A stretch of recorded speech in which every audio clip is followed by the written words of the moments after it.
Hello everyone, welcome back to my channel. So episode 12 के starting में हमें यहाँ दिखाया जाता है कि यहाँ पर वॉन हॉस्पिटल में एडमिट हो जाती है क्योंकि वो बेहोश हो जाती है। इसीलिए तो जैसे ही उसे होश आता है वो बहुत डरी हुई रहती है और वो गू से पूछती है कि मेरी बहन कहाँ है, वो ठीक तो है ना। तो गू से बोलता है कि डोंट वरी, तुम्हारी बहन बिल्कुल ठीक है। उसके बाद वो उठकर कहीं जल्दी में जाने लगती है तो गू से रोकता है और बोलता है कि तुम्हें ये सच अपनाना ही होगा कि तुम्हारे डैड अब इस दुनिया में नहीं रहे। तो यहाँ पर वॉन बहुत चिल्लाने लगती है कि मुझे जाने दीजिए, बट गू उसे शांत करता और बोलता है वॉन होश में आओ, ये तुम क्या कर रही हो। तो यहाँ पर वॉन उसे बोलती है कि मुझे किसी से मिलने जाना है। तो गू से बोलता है कि ठीक है, मैं भी तुम्हारे साथ चलूंगा। उसके बाद वो मिलने जाती है क्यानू के डैड से जो उसी हॉस्पिटल में एडमिट रहते हैं बहुत सालों से। तो क्यानू जैसे ही वॉन को दिखती है वो अपने डैड को बोलती है कि वॉन आपसे मिलने आई है। तो यहाँ पर जैसे ही उसके डैड वॉन को देखते हैं वो खुश हो जाते हैं, बट वो उठ नहीं पाते क्योंकि वो बहुत बीमार रहते हैं। तो यहाँ पर वॉन उन्हें सॉरी बोलती है, मेरे डैड की वजह से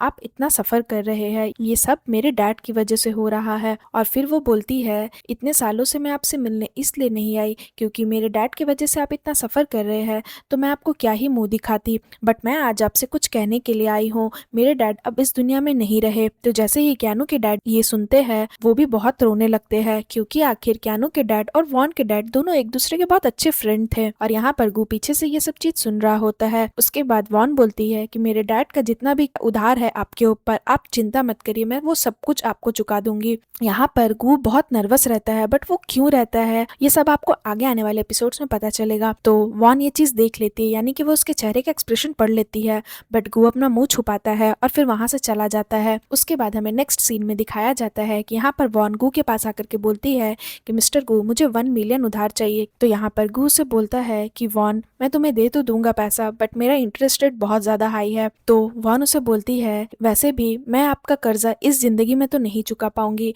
तो इससे मुझे कोई फर्क नहीं पड़ता। तो यहाँ पर गू से बोलता है कि इतने सालों से तुम तो अपने डैड का कर्जा नहीं चुका पा रही हो, बट अब सडन तुम्हारे दिमाग में ये कर्ज चुकाने का भूत कहाँ से सवार हो गया। तो वॉन बोलती है आपको पता है इतने सालों से मैं चुप क्यों थी, 5 साल बीत चुके हैं, 5 सालों में मैंने कभी भी आपसे 1 रुपया भी उधार नहीं मांगा है, बट इस बार मैं इसलिए मांग रही हूँ क्योंकि मुझे इस बार पैसों की सच में जरूरत है। मेरे डैड हमेशा लोगों को ये दिखाते थे कि वो बहुत रिच है, वो एक ब्रीफ केस लेकर घूमा करते थे ताकि लोगों को ये लगे कि वो बहुत वेल्दी पर्सन है।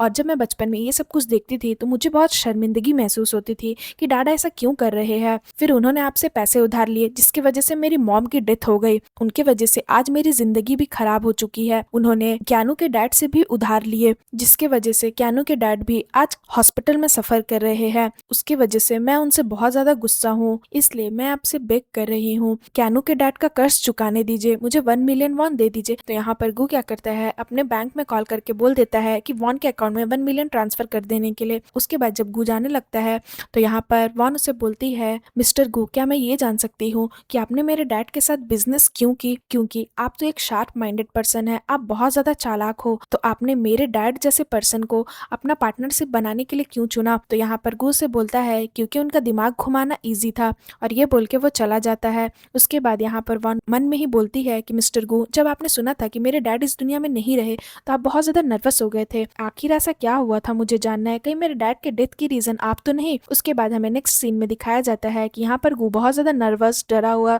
सब रहता है, मिक्स इमोशन रहते हैं उसके, तो वो बैठकर ड्रिंक कर रहा होता है। तो यहाँ पर वो अपने असिस्टेंट से पूछता है कि आखिर उस दिन वॉन के डैड के साथ क्या हुआ था। तो यहाँ पर वो बताता है वो उधार नहीं चुका पाए थे इसलिए वो किसी और सिटी में मूव हो गए थे। तो यहाँ पर गू पूछता है अपने असिस्टेंट से कि तुम्हें क्या लगता है क्या वो मुझे गलत समझ रही होगी, कहीं उसे ऐसा तो नहीं लग रहा कि उसके डैड के डेथ के रीजन मैं हूँ। तो यहाँ पर उसका असिस्टेंट बोलता है बॉस कब से आप एक लड़की के फीलिंग्स को लेकर के इतनी ज्यादा टेंशन लेने लगे, वो क्या सोच रही है आपके बारे में क्या नहीं, उससे आपको क्यों फर्क पड़ रहा है, उस लड़की को भूल नहीं सकते। तो यहाँ पर वो अपने असिस्टेंट को बोलता है कि ठीक है अब तुम चले जाओ, मुझे कुछ देर अकेला छोड़ दो। यहाँ पर उसका असिस्टेंट समझ जाता है कि गू को भी धीरे धीरे वॉन से प्यार हो रहा है। उसके बाद वो गू के रूम से बाहर निकल आता है और फिर वो किसी को कॉल करता और बोलता है कि जैसा मैंने कहा था सब कुछ रेडी है ना, और फिर वो फोन रख देता और मन में ही बोलता है कि मिस्टर गू आपने रूल तोड़ा है, वो भी एक लड़की की वजह से, थैंक गॉड मैंने पहले ही बैकअप प्लान बना लिया था। और उसके बाद हमें 5 साल पहले का सीन दिखाया जाता है जहाँ पर हमें वॉन के डैड को दिखाया दिखाया जाता है जिसे गू का असिस्टेंट बहुत मारता है। तो यहाँ पर उसके डैड बोलते हैं कि प्लीज मुझे जाने दो, मुझे छोड़ दो, मैं किसी को कुछ भी नहीं बताऊंगा। और यहाँ पर गू का असिस्टेंट बहुत सारे गुंडों के साथ रहता है और वो वॉन के डैड के पॉकेट से एक पेन ड्राइव निकालता है और बोलता है कि तुम तो बहुत चालाक निकले, तुमने एविडेंस भी रख लिया है। तो यहाँ पर वॉन के डैड बोलते हैं कि नहीं, इस पेन ड्राइव में कोई सबूत नहीं है, इसमें बस मेरे डॉटर की कुछ बचपन की मूवमेंट्स है। और यहाँ पर वॉन के डैड क्या करते हैं, उसे अपना गोल्ड वॉच दे देते हैं और बोलते हैं कि ये वॉच तुम रख लो, प्लीज मुझे जाने दो, मैं प्रॉमिस करता हूँ कि मैं किसी को कुछ नहीं बताऊंगा। और फिर ये बोलकर वॉन के डैड वहां से चले जाते हैं। तो यहाँ पर उसके बॉडीगार्ड्स लोग बोलते हैं कि बॉस आपने उसे ऐसे ही जाने क्यों दिया। तो यहाँ पर गू का असिस्टेंट बोलता है कि वो कहीं नहीं जाएगा। वो बॉडीगार्ड लोग बोलते हैं कि चलिए हम इस यूएसबी ड्राइव को मिस्टर गू को दे देते हैं। तो असिस्टेंट बोलता है कि नहीं, हम इसे मिस्टर गू को नहीं देंगे, गू खुद ही उनके साथ डील कर लेगा, मतलब वॉन के डैड के साथ। तो ये सब कुछ वो सोचता है। और यहाँ पर फिर नेक्स्ट सीन में दिखाया जाता है कि यहाँ पर वो सोच रहा होता है कि थैंक गॉड मैंने पहले से ही सब बैकअप प्लान बना लिया था, अब मुझे इससे कोई लेना देना नहीं कि आपका कनेक्शन वॉन के डैड के डेथ के साथ है या नहीं। अब किसी को तो वॉन के डैड का डेथ का इल्जाम अपने ऊपर लेना ही होगा और राइट पर्सन तो आप ही हो। यहाँ पर वो गू को फंसाने की कोशिश कर रहा होता है। उसके बाद हमें नेक्स्ट सीन में दिखाया जाता है कि यहाँ पर वॉन यान से बात कर रही होती है और बोलती है जिस दिन वो गायब हुए उससे कुछ दिन पहले ही वो मेरे रूम में आए थे और उस टाइम मैं बहुत ज्यादा नींद में थी और उन्होंने मुझे एक डॉल दिया था और उन्होंने मुझसे बहुत सारी बातें कही थी। बट उस टाइम मुझे इतनी ज़्यादा नींद आ रही थी कि मैं अपने डैड के बात को इग्नोर कर रही थी, उन्हें सुन ही नहीं रही थी और मैंने उन्हें भगा भी दिया था अपने कमरे से ये कहकर कि मुझे सोने दीजिए।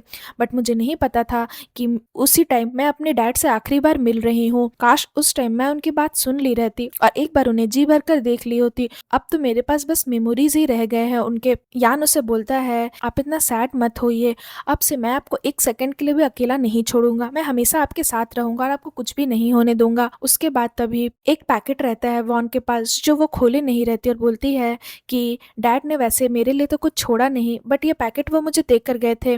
और फिर वो जैसे उस पैकेट को खोलती है उसमें उसके डैड के पर्स, वही गोल्ड वॉच रहती है और एक कुछ चाबी रहती है। तो जैसे ही वो उस वॉच को देखती है वो बोलती है कि मेरे डैड हमेशा ये वॉच पहना करते थे और लोगों को शो ऑफ करते थे और झूठ बोलते थे कि ये गोल्ड वॉच है, बट एक्चुअली में ये गोल्ड नहीं है। वो हमेशा लोगों को ऐसा दिखाते थे कि वो बहुत अमीर इंसान है। जब भी उन्हें लोन की जरूरत पड़ती थी वो लोगों को ये वॉच दिखाकर इजीली लोगों से पैसे ले लेते थे और उन्हें बेवकूफ बना देते थे। उन्होंने क्यानो के डैड के साथ भी ऐसा ही किया। और फिर हमें पास्ट का सीन दिखाया जाता है। यहाँ पर वॉन के डैड क्यानो के डैड से बात करते हैं और उन्हें भी यही झूठ बोलते हैं कि वो जमीन खरीद लिए है, वो बहुत वेल्दी पर्सन है। और फिर वो वॉन के डैड के साथ एक डील करने के लिए बोलते हैं, मतलब बिजनेस करने के लिए। और यहाँ पर क्यानो के डैड को बिलीव नहीं हो रहा होता है तो यहाँ पर वॉन के डैड उन्हें बिलीव दिलाते हैं कि देखो मेरे पास ये गोल्ड वॉच भी, अगर तुम्हें बिलीव नहीं है तो तुम ये गोल्ड वॉच और ये कार्ड रख लो। और ये सारा चीज वॉन सुन रही होती है। और फिर हमें नेक्स्ट सीन में दिखाया जाता है कि यहाँ पर वॉन यही सब कुछ सोच रही होती है और उस घड़ी को तोड़ने लगती है।